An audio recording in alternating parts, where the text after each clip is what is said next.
With so many people on waiting lists for organ transplants, some now are pushing to set up an incentive program to encourage more people to donate. Is this a good idea? Joining us to talk about it, pro-incentive transplant surgeon Dr. Arthur Matus with the University of Minnesota and Dr. Brian Becker with the National Kidney Foundation. Thanks to you both for being here. First to you, Dr. Matus, explain how this program would work. In the ideal system, it would work that the government would provide an incentive to the donor and that the donor would then donate to the waiting list so that anyone on the waiting list would have an opportunity to get transplanted.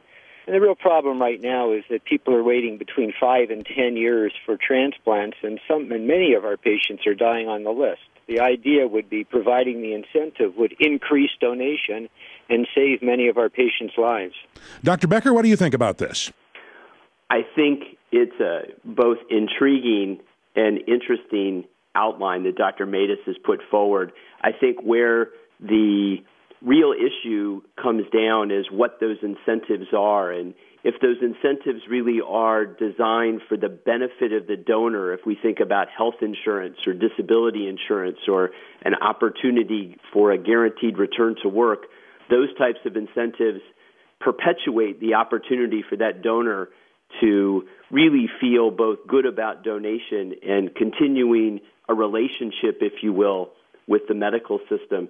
Transactional incentives that are just financial in origin might unfortunately conclude with the transaction, and that may be a little bit trickier in ultimately really affording expansion of the donation pool in that particular context. Dr. Matus, how would you put a price on an organ and be sure that people are donating for the right reason?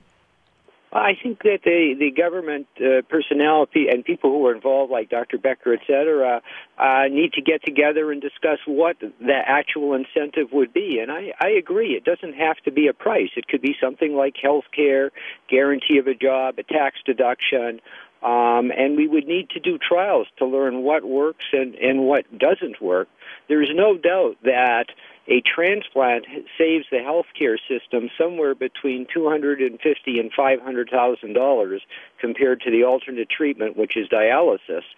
So there really is value to society to do more transplants rather than to maintain people on dialysis. Thanks to both of you for talking with us. Dr. Arthur Matus with the University of Minnesota and Dr. Brian Becker with the National Kidney Foundation.